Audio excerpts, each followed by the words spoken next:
So here we've got a mobile UX component set up, and let's take a look at how this looks. We've got product IDs, products, and a product description. We click on a product and we get to see the number of orders for that particular product. And we can go back and select another product. And then we can pick an order, and we are moving to another panel and we're looking at the details for that order, and we can edit these details and submit them.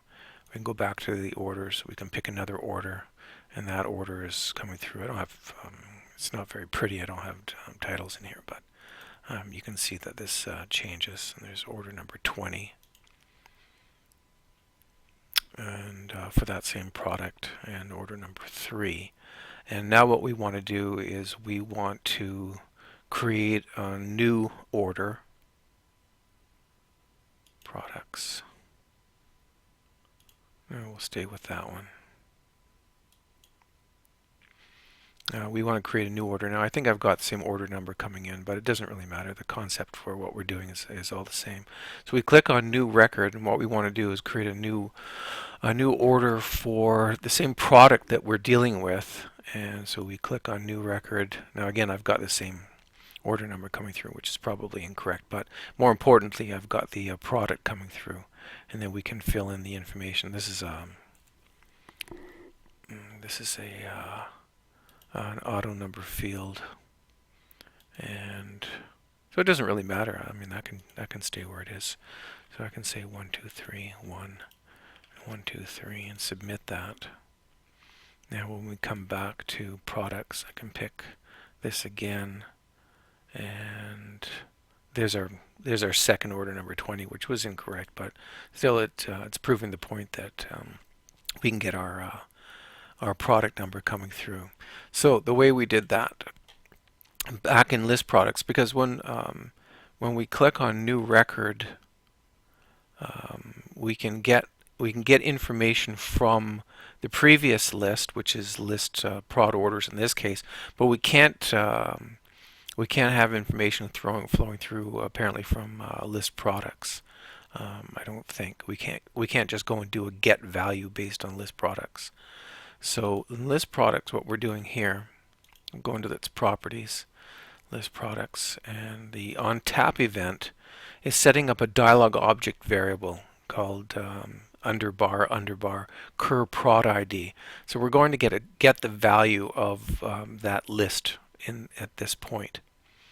And we're just setting that value into, again, as I say, a dialog object variable. So it's within that dialog object namespace. And then we're doing a panel set active over to panel card number 2. So this shows us our orders for the products that we're looking at. But we've got this product ID saved, and that's the important part. So that when we get into, and close that, list product number 2. So this is our list 2. And the on tap here doesn't do anything except move to our third panel. But when we click the new record, what we've got here is just the default method coming in that Alpha puts in, which is create new record.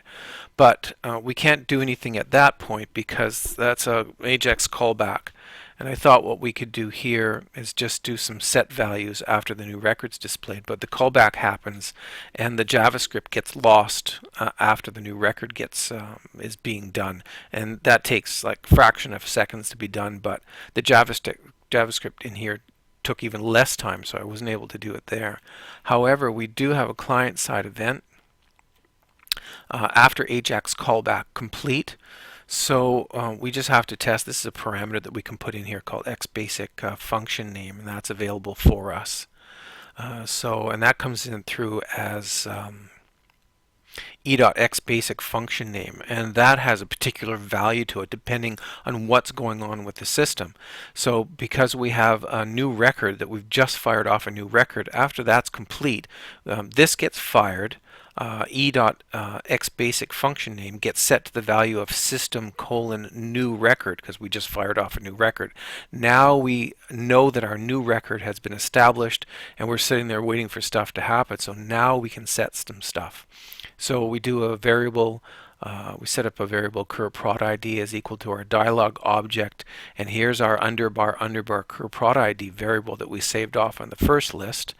And then we go and grab our current order number. Now I don't need to do this. This is a little redundant, but we need to.